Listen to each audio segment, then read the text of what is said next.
Uh, Okay, thank you very much, and welcome members of the public, our stakeholders, interested and affected parties for joining us. Okay, thank you very much, meeting and number welcome 331 held members today, of which is the 18th of July 2022. We will now then move on to item 5. Mr. Mavuso, can you just introduce the submission and guide us as to who from your team is going to be presenting this particular item? Thank you. Thanks, Chair. Chair, the Morris will present and supported by Chisilo and Elvis. But I thought, Chair, let me make some intro, statements before Morris does the presentation. So I serve in two committees. One is the technical committee called Operation Vulindlela, which deals with the issues that we're going to be talking about.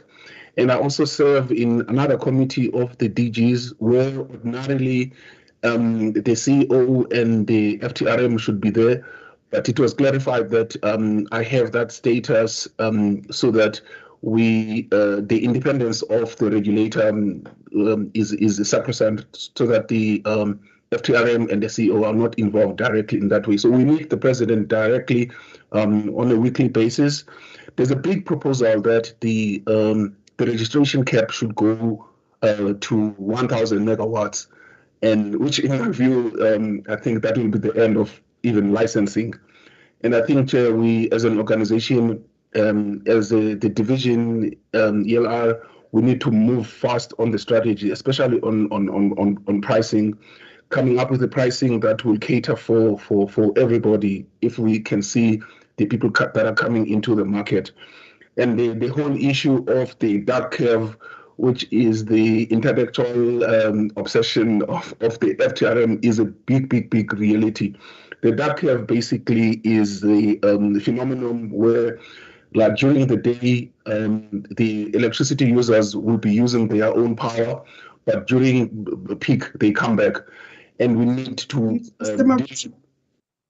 May I request that maybe we move that briefing into our in-committee closed session of the meeting? Okay. Sorry, Chair. Okay, then Morris can then take over. Thank you very much. Thank you. Thank you, Mr. Mavuso, and greetings to you, Chair, members and colleagues. The submission before you is for the registration applications of 29 generation facilities in accordance with the licensing exemption and registration notice number 45266 of 5 October 2021. Chair, all the applicants qualified for registration under clause 3.1 of the amended notice.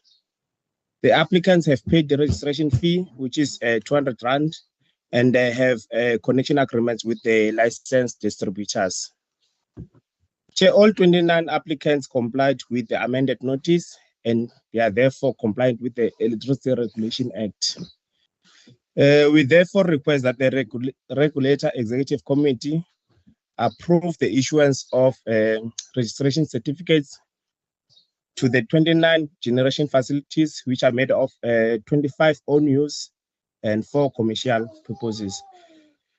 We also request that the REC approve the draft decision and the reason for decision documentation for each applicant. Thank you, Chair. Thank you, Mr. Mafuyeka. Members, there is the presentation. Are there any issues of clarity or questions or enhancements that you would like to highlight to the team? By show of hands, members, the floor is open to you. I see Ms. Maseti's hand is up. You may come in, ma'am. Thank you, Chairperson. Chairperson, I do support the recommendation for approval. I just want to get clarification so that we are all in the same wavelength with regards to what is the nature of the decision. are we required here to approve issuance of registration certificate, or are we required by law to approve registration of the generation facilities? Because I thought these are facilities that need to be registered, not necessarily that what we approve are certificates. So we can approve that they be registered, these facilities, in line with Section 9 of the Electricity Regulation Act, and then we issue the certificates as part of the sort of our administration and procedures. So I think that must be clarified, because sometimes even the language and even the presenter himself makes reference to certificates without a proper administrative decision, which is to approve registration of the generation facilities or to operate the generation facilities. So I thought that's the first thing that I wanted to just mention, so that we get it right from now onwards, even in the language of our submissions.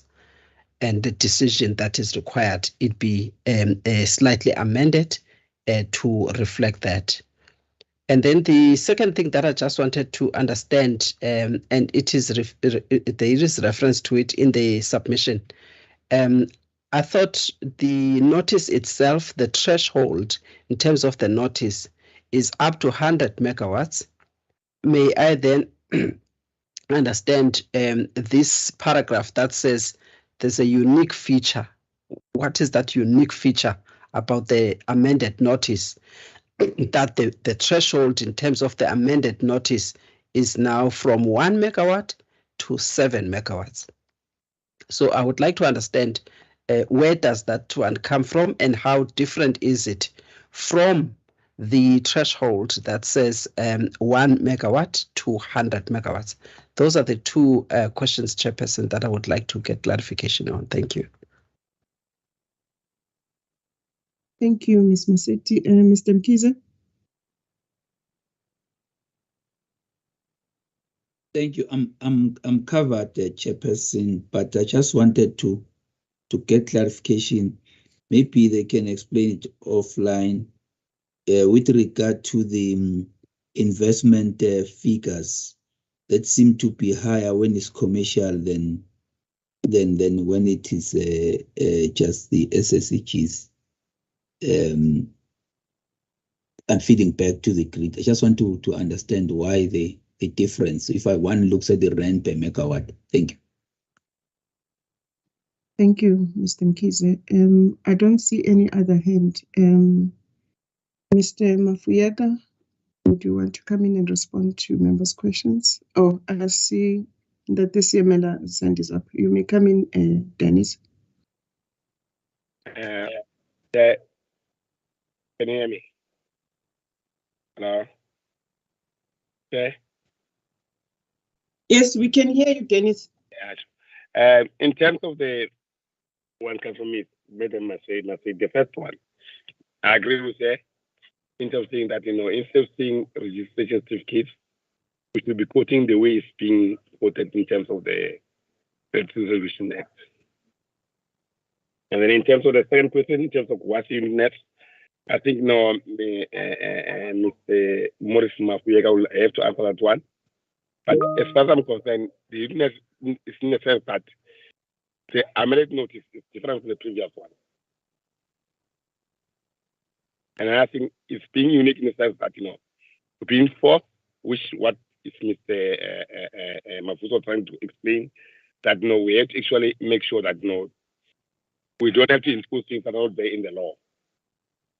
For instance, the PPE. And in terms of Mkize, in terms of investment, normally what happens, like if it's own use, the person that's involved in terms of even to be supplied by himself or herself, get involved in terms of funds towards the project. While if it's commercial, they have to go financial. You're going to get the whole amount of money to deal with the whole project. Thank you, Chair. Sorry, I've got the floor. Thank you, Mr. Siamela. Mr. Mafuyaka, do you want to add, or are you covered with what Dennis has said? Thank you, Chair. I think I am covered. However, I'll also just like to add to one question from Ms. Maset when she asked about the threshold of 100 megawatts and about the notice, if it's the amended notice or what. Ms. Maset, I think we can amend our decision there to remove the amended, because the notice that we're using now is the correct notice. So yes, it allows up until 100 megawatts. So we'll just remove the amended part of it and just leave it as the notice. Thank you. Okay, thank you. Members, are you covered with those responses from the team? If you are, may I request that we then move on to the paragraph on recommendations, which is paragraph 15, and it's on P10 of 37. And I think we may have then to rephrase the recommendation to correct it to be in line with what Ms. Masetti said, that we do not approve the issuance of the registration certificate, but we approve. The approval is for the registrations of the application of facilities that have been presented to NESA. So 15.1 will be to approve the registration of the 25 generation facilities listed under Table 1, which is for generation of electricity for own use. I will read them individually into the record shortly.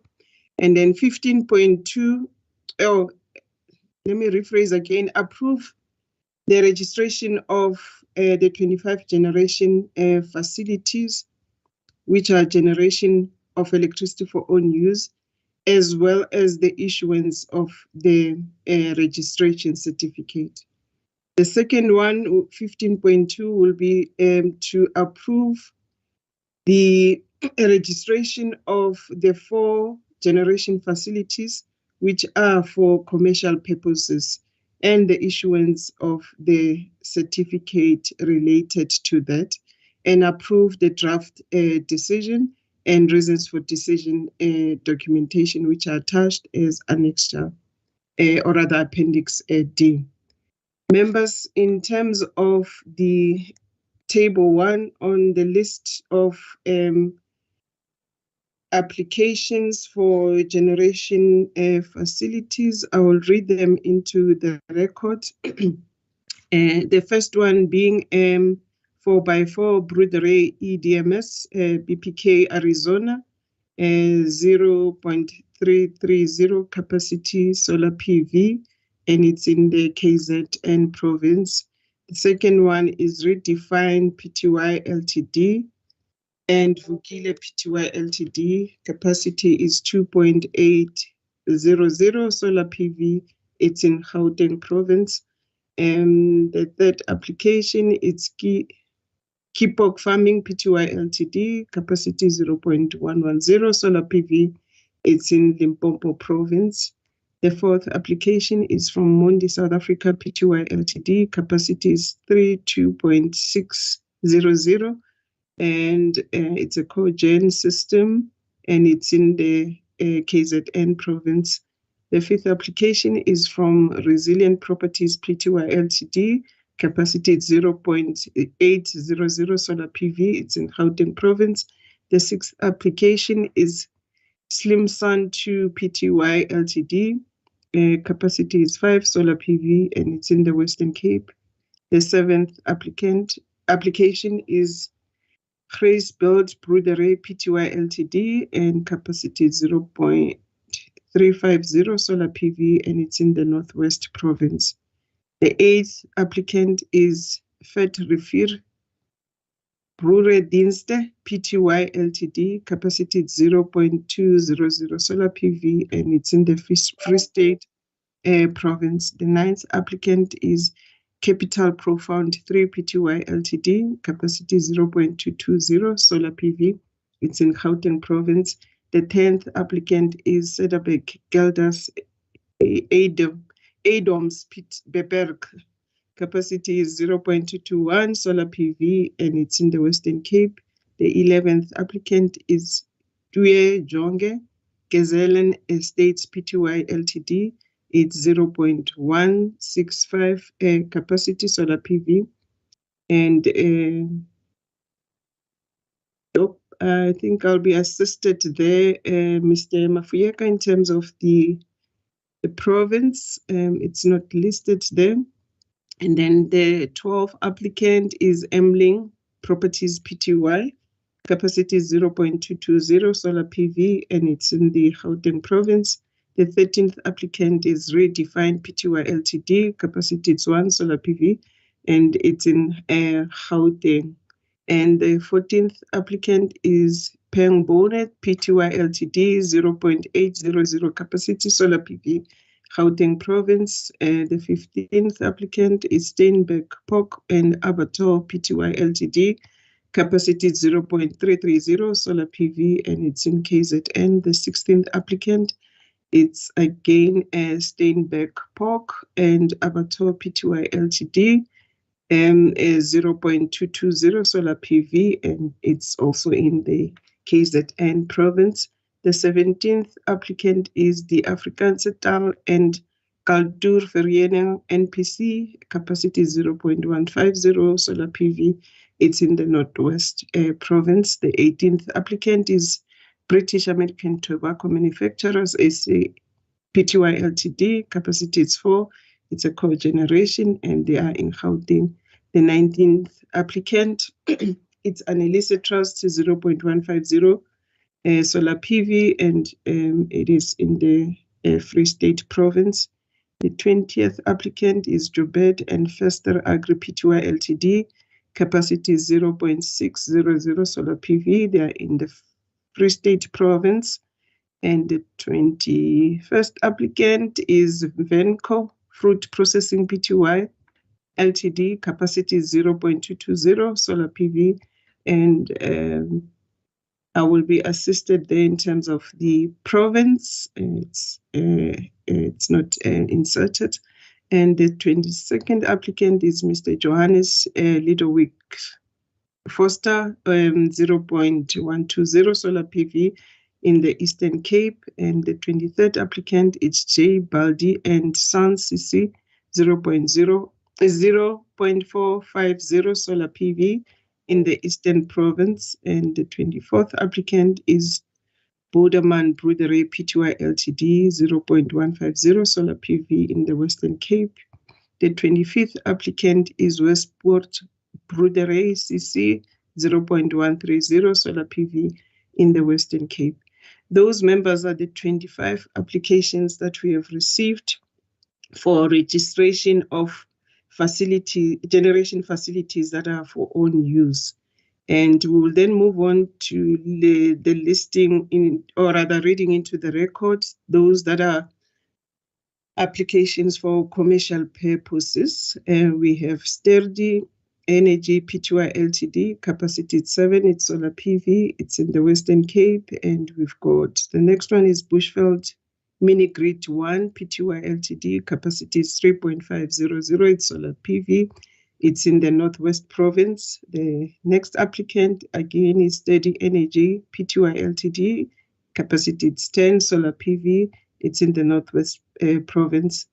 The last applicant for commercial use is Mulilo Beverages Solar PV Company Pty Ltd. 0.800 solar PV. And again on this one, I cannot see the province. But members, those are the 4 application for generation facilities that are for registration, and they are for commercial purposes.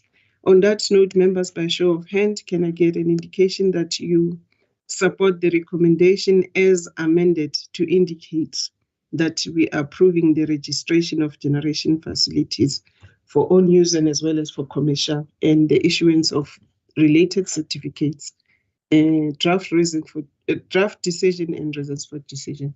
Thank you, Ms. Masetti, Mr. Mkize, and Mr. Gumede. I also do support the approval. I think we have come to the end of our open session of the meeting.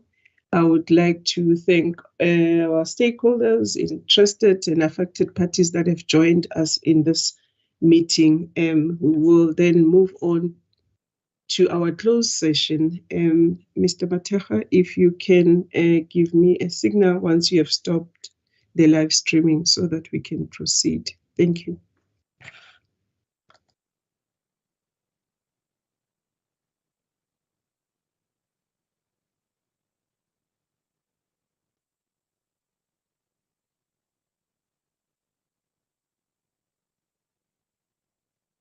Ms. Hattin, can you just assist and check if the live stream